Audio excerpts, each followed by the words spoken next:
Hello guys, योबर पाठशाला विदाशोक में आपका स्वागत है। आज की क्लास में हम भारतीय संविधान की प्रस्तावना को समझने वाले हैं। प्रस्तावना को संविधान की आत्मा कहा जाता है। आज की क्लास में हम जानेंगे कि प्रस्तावना क्या है, हम भारत के लोक का अर्थ क्या है, सेक्युलर, डेमोक्रेटिक और रिपब्लिक का मतलब क्या है। तो आज की क्लास बहुत ही इंपॉर्टेंट होने वाली है। इस क्लास को आप एंड तक देखिए, क्योंकि इस क्लास के एंड में हम कुछ ऑब्जेक्टिव टाइप क्वेश्चन भी करेंगे जो प्रीवियस ईयर एसएससी, बैंक और रेलवे की एग्जाम में पूछे गए हैं। मैं आपको गारंटी देता हूं, अगर आप इस क्लास को एंड तक देखते हैं तो आपके एग्जाम में संविधान की प्रस्तावना से रिलेटेड कोई भी क्वेश्चन गलत नहीं होगा। तो चलिए स्टार्ट करते हैं आज की क्लास, संविधान की प्रस्तावना। सबसे पहले बात करते हैं कि प्रस्तावना क्या है। तो प्रस्तावना है वो संविधान का परिचय है। क्या है? प्रस्तावना है वो संविधान का परिचय है। यह बताता है कि संविधान क्यों बनाया गया, इसके मुख्य उद्देश्य क्या है।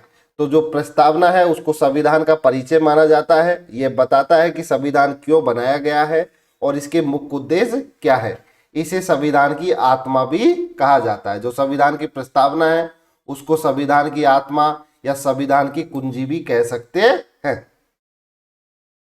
संविधान की प्रस्तावना का आधार पंडित जवाहरलाल नेहरू द्वारा प्रस्तुत उद्देश्य प्रस्ताव है। जो संविधान की जो प्रस्तावना है, अगर उसका आधार की बात की जाए तो उसका आधार पंडित जवाहरलाल नेहरू द्वारा प्रस्तुत उद्देश्य प्रस्ताव है, जिसको इंग्लिश में ऑब्जेक्टिव रिजोल्यूशन कहते हैं।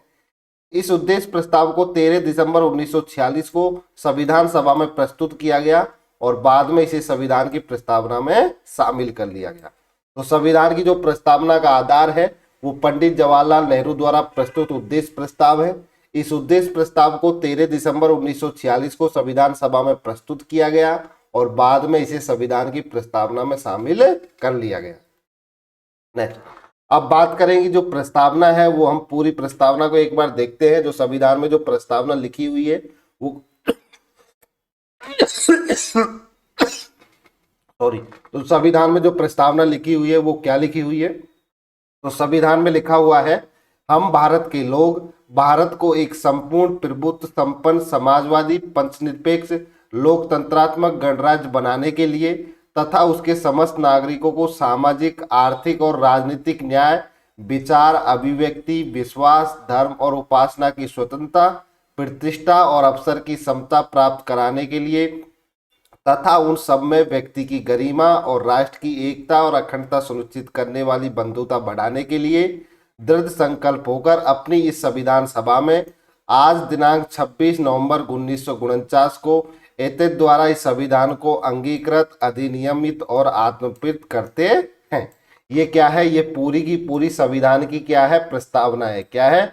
संविधान की प्रस्तावना है। अब इसमें जो 3 रेड कलर से लिखे हुए हैं, समाजवादी, पंथनिरपेक्ष और अखंडता, ये जो 3 शब्द हैं ये याद रखिए, ये 42वें संविधान संशोधन 1976 के द्वारा जोड़े गए। कई बार ये पूछा जाता है जो 42वें संविधान संशोधन के द्वारा कौन कौन से शब्द जोड़े गए हैं। तो समाजवादी, पंथनिरपेक्ष और अखंडता। और हमारी जो प्रस्तावना की शुरुआत किससे होती है? हम भारत के लोग से होती है, ये भी याद रखिए। तो हमारी प्रस्तावना क्या है? प्रस्तावना है, हम भारत के लोग भारत को एक संपूर्ण प्रभुत्व संपन्न समाजवादी पंथनिरपेक्ष लोकतंत्रात्मक गणराज्य बनाने के लिए तथा उसके समस्त नागरिकों को सामाजिक, आर्थिक और राजनीतिक न्याय, विचार, अभिव्यक्ति, विश्वास, धर्म और उपासना की स्वतंत्रता, प्रतिष्ठा और अवसर की समता प्राप्त कराने के लिए तथा उन सब में व्यक्ति की गरिमा और राष्ट्र की एकता और अखंडता सुनिश्चित करने वाली बंधुता बढ़ाने के लिए दृढ़ संकल्प होकर अपनी संविधान सभा में आज दिनांक 26 नवंबर 1949 को एतद द्वारा इस संविधान को अंगीकृत, अधिनियमित और आत्मकृत करते हैं। ये पूरी की पूरी क्या है? संविधान की प्रस्तावना है। और इसमें 3 शब्द समाजवादी, पंथनिरपेक्ष और अखंडता, ये 3 जो शब्द हैं ये 42वें संविधान संशोधन 1976 के द्वारा जोड़े गए हैं। अब बात करते हैं भारत, मैंने आपको बताया था भारतीय संविधान में जो प्रस्तावना में जो संशोधन किया गया वो संशोधन जब संविधान की प्रस्तावना कब बनी थी? 1950 में बनी। तो 1950 में जब संविधान लागू हुआ था, प्रस्तावना में कुछ शब्द नहीं थे, बाद में उन शब्दों को जोड़ा गया। और उन शब्दों को जो जोड़ा गया वो कौन से संशोधन के द्वारा जोड़ा गया?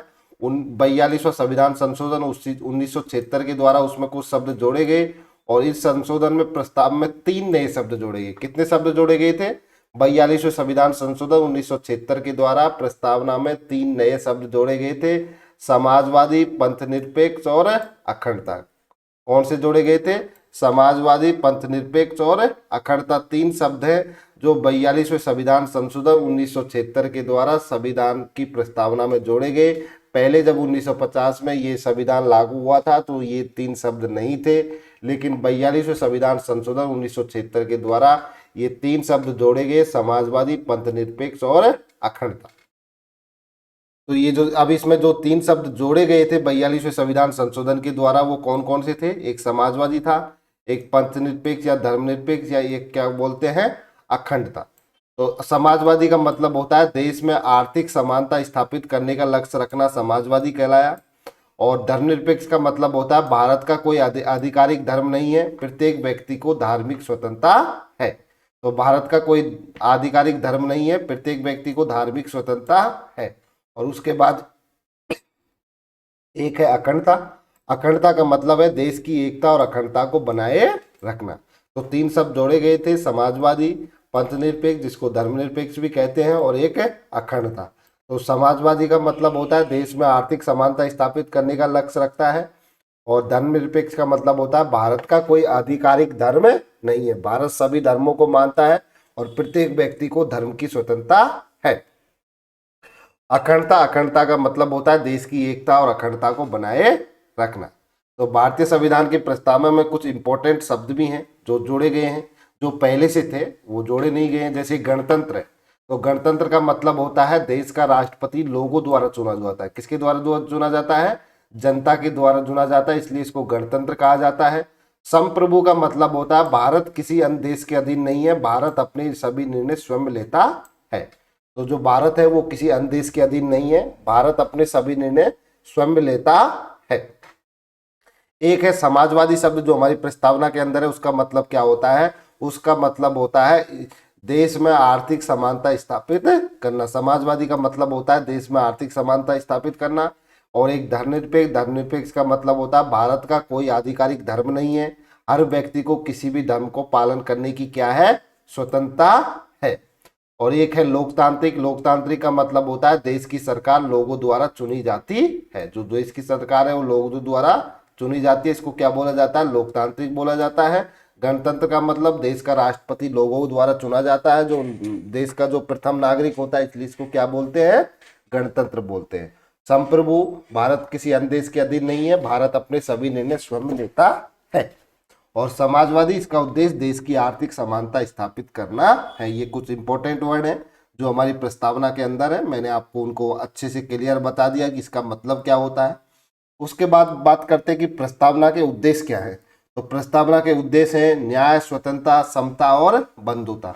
न्याय का मतलब है आपको सामाजिक, आर्थिक और राजनीतिक न्याय मिलना चाहिए, ये हमारी प्रस्तावना में लिखा हुआ है। स्वतंत्रता का मतलब हमारी प्रस्तावना में लिखा हुआ है आपको विचार की स्वतंत्रता हो, अभिव्यक्ति की स्वतंत्रता हो और धर्म की स्वतंत्रता हो। बंधुता का मतलब सभी नागरिकों के बीच में भाईचारा हो, राष्ट्र की एकता और अखंडता बनी रहे।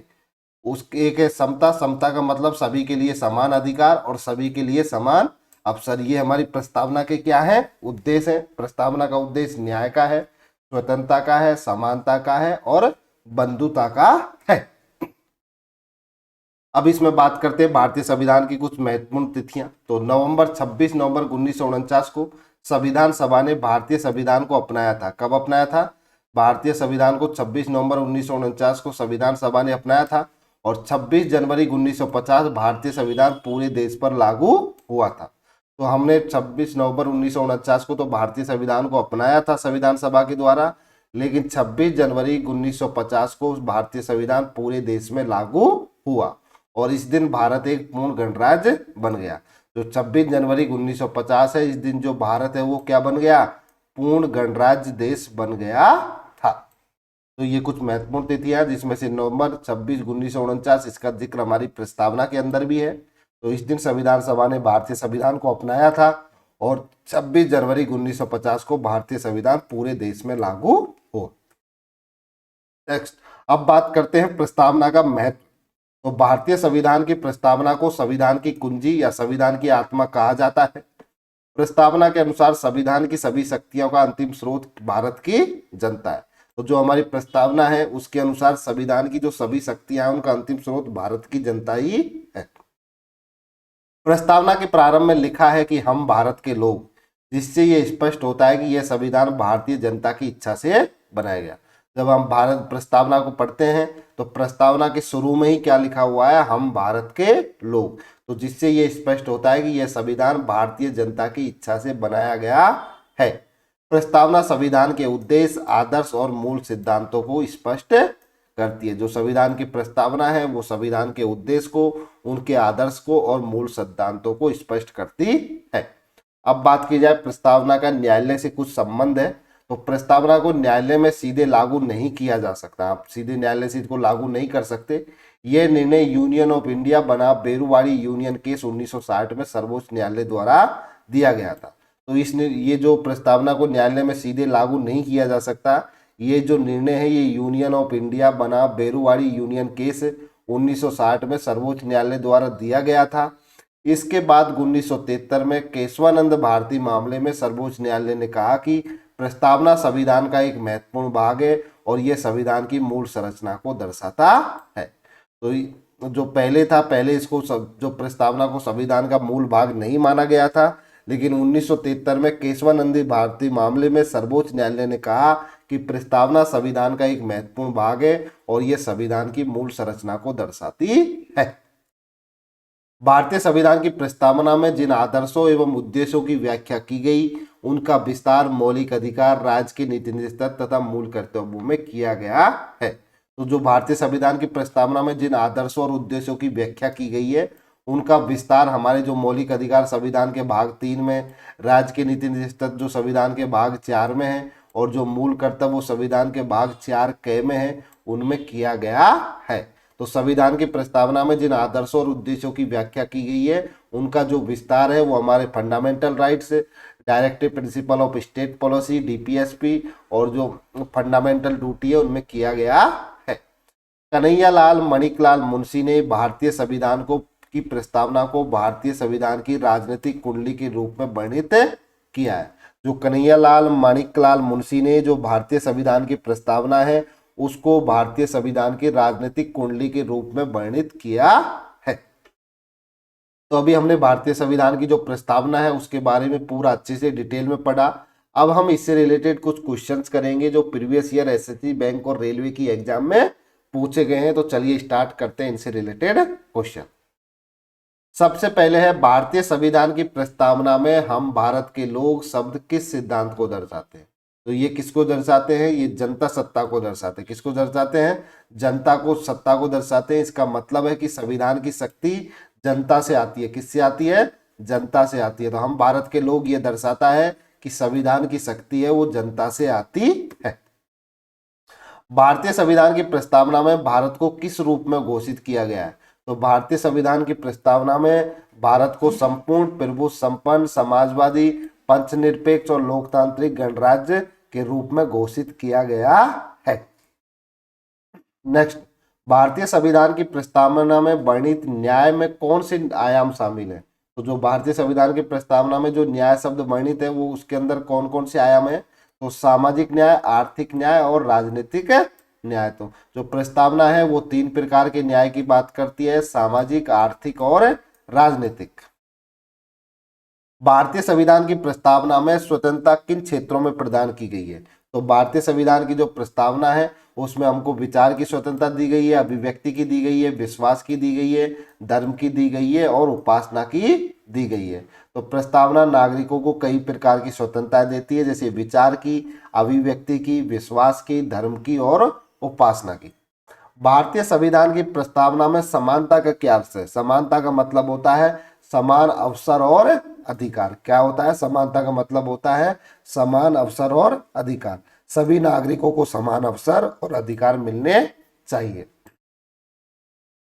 भारतीय संविधान की प्रस्तावना में बंधुता शब्द का मुख्य उद्देश्य क्या है। तो भारतीय संविधान की प्रस्तावना में बंधुता का मुख्य उद्देश्य है भाईचारा और राष्ट्रीय एकता। तो बंधुता नागरिकों में भाईचारा और राष्ट्रीय एकता को बढ़ाती है। भारतीय संविधान की प्रस्तावना में समाजवादी शब्द किस संशोधन से जोड़ा गया। तो जो समाजवादी शब्द है वो कब जोड़े गए थे, 42वां संविधान संशोधन 1976 के द्वारा समाजवादी, पंचनिरपेक्ष और अखंडता शब्द जोड़े गए थे। भारतीय संविधान की प्रस्तावना में पंचनिरपेक्ष शब्द का अर्थ क्या है? तो पंचनिरपेक्ष शब्द का अर्थ है सभी धर्मों के प्रति समान व्यवहार। जो हमारा भारत देश है वो सभी धर्मों के प्रति समान व्यवहार रखता है, वो किसी धर्म को नहीं मानता, सभी धर्मों के प्रति उसका क्या है? समान व्यवहार। तो राष्ट्र सभी धर्मों के प्रति समान व्यवहार करता है। भारतीय संविधान की प्रस्तावना में गणराज्य शब्द किस बात को दर्शाता है? तो गणराज्य का मतलब होता है जनता द्वारा चुना गया राष्ट्राध्यक्ष। तो भारत का जो राष्ट्राध्यक्ष है वो किसके द्वारा चुना जाता है? जनता के द्वारा चुना जाता है, इसलिए इसको क्या बोला जाता है? गणराज्य रिपब्लिक बोला जाता है। तो गणराज्य में राष्ट्राध्यक्ष होते हैं जो जनता द्वारा चुने जाते हैं। भारतीय संविधान की प्रस्तावना में संपूर्ण प्रभुत्व संपन्न का क्या अर्थ है? तो भारतीय संविधान की प्रस्तावना में संपूर्ण प्रभुत्व संपन्न का मतलब होता है पूर्ण स्वतंत्रता। क्या है? पूर्ण स्वतंत्रता है। इसका मतलब होता है भारत अपने निर्णय स्वयं लेता है। भारत क्या है? संपूर्ण प्रभुत्व संपन्न है, इसका मतलब है वो अपने निर्णय स्वयं लेगा। भारतीय संविधान की प्रस्तावना को संविधान का भाग किस न्यायिक निर्णय में माना गया? तो भारतीय संविधान की प्रस्तावना को संविधान का भाग केशवानंद भारती मामले में माना गया। तो 1973 में सुप्रीम कोर्ट ने इसे क्या माना? संविधान का भाग माना। और वो कौन से केस में माना? केशवानंद भारती मामले में। नेक्स्ट, भारतीय संविधान की प्रस्तावना में अखंडता शब्द किस संशोधन से जोड़ा गया है? तो भारतीय संविधान की प्रस्तावना में जो अखंडता शब्द है वो 42वें संविधान संशोधन 1976। भारतीय संविधान की प्रस्तावना के अनुसार लोकतंत्र का मूल आधार क्या है? तो मूल आधार है जनता की भागीदारी। लोकतंत्र का मूल आधार क्या है? जनता की भागीदारी। लोकतंत्र में जनता अपने प्रतिनिधि चुनती है। भारतीय संविधान की प्रस्तावना में लोकतंत्रात्मक शब्द क्या है? क्या अर्थ है? तो भारतीय संविधान की प्रस्तावना में लोकतंत्रात्मक शब्द का अर्थ है जनता द्वारा चुनी गई सरकार। जो सरकार होती है वो किसके द्वारा चुनी जाती है? जनता के द्वारा चुनी जाती है। भारतीय संविधान की प्रस्तावना में राष्ट्र की एकता को बनाए रखने से संबंधित कौन सा शब्द प्रयोग किया गया है? तो राष्ट्र की एकता बनाने के लिए कौन सा शब्द प्रयोग किया गया? अखंडता। कौन सा? अखंडता है जो राष्ट्र की एकता को दर्शाती है। Thank you for watching this video. अगर आपको ये वीडियो अच्छी लगे तो वीडियो को लाइक कीजिए, अपने दोस्तों के साथ में शेयर कीजिए, और अगर चैनल पर पहली बार आए हो तो चैनल को सब्सक्राइब कर लीजिए। Thank you all of you.